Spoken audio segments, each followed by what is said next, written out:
I decided to do extra chapters. This chapter is from Garp's perspective. Words in italics will be his current thoughts. Enjoy. 11 months later. New Marineford Current Navy Headquarters, the New World. 10 o'clock hours. Vice Admiral Monkey D. Garp looked around at the packed courtyard of the Navy base.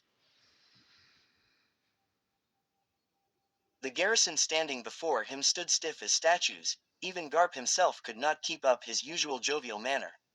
Tension here's so thick you couldn't break it with a sledgehammer.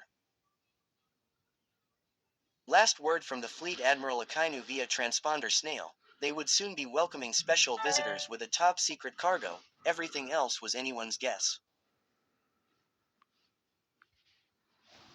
Deep down Garp knew it must have something to do with certain unconfirmed reports, specifically concerning the Mugiwara. They had been virtually quiet for almost a year since a supposed report the Heart Pirates and the Kid Pirates had taken down the Beast King, Kaido, and then left from the little-known region of Wano. And the unconfirmed reports would lead to several rumors.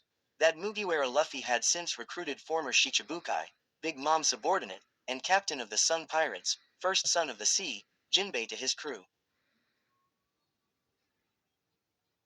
That the pirates had sent none other than Big Mom herself and her fleet running from Wano, with their skirts between their legs. That the long-thought dead heirs of the legendary Kazuki dynasty had returned and actually helped the Pirate Alliance in taking down Kaido. Or that the Mugiwara had since acquired copies of the highly sought-after poneglyphs that supposedly led to Laugh Tale, the One Piece, and supposedly revealed the secrets of the Void Century, a prize the rest of the world was forbidden to even know existed.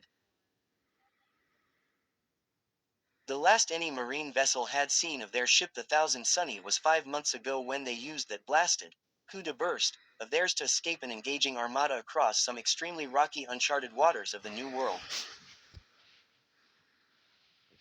What did Mugiwara Luffy find out there? What had he been up to all this time? Had he finally found Laugh Tale and the One Piece? Was he secretly amassing resources, or an even bigger fleet? Was he finally starting that war he threatened the world government with at Enies Lobby over 3 years ago? Had he discovered the secrets of the ancient weapons, or of the mysterious Joy Boy? You do love giving me headaches, don't you, grandson? Garp thought, barely uttering a mirthless laugh. All other thoughts were pushed aside as Garp's observation hockey because he has that in this story, sensed a large company approaching the main gate of the complex to the west side of the courtyard. The watchman posted to the adjoining tower hailed their arrival to the stationed company waiting in the courtyard, and on Garp's signal, the massive gates were opened.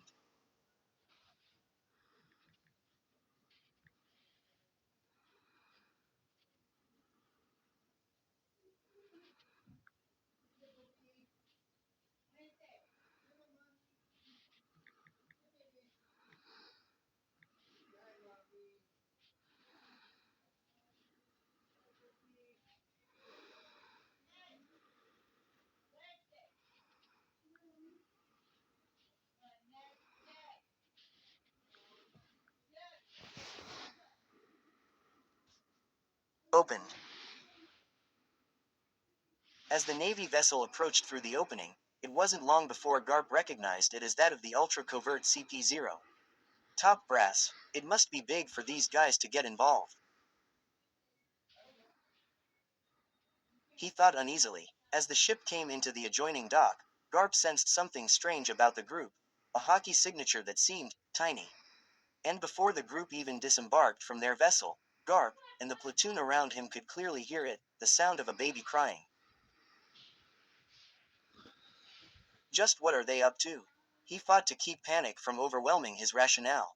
The man at the front of the group dressed in white, which was quickly approaching his platoon, Garp knew well enough by brutal reputation. The steely-eyed enforcer Rob Lucci, complete with an innocent-looking dove sitting on his right shoulder. To his left, Garp also recognized the curious-nosed swordsman Kaku. To Lucci's right, a sallow-skinned man wearing a Cimmerian Japanese for chameleon, mask, who Garp didn't recognize, and behind them other masked CP0 operatives. and in Lucci's left hand, a covered basket, from which the shrill cry of a baby could be heard.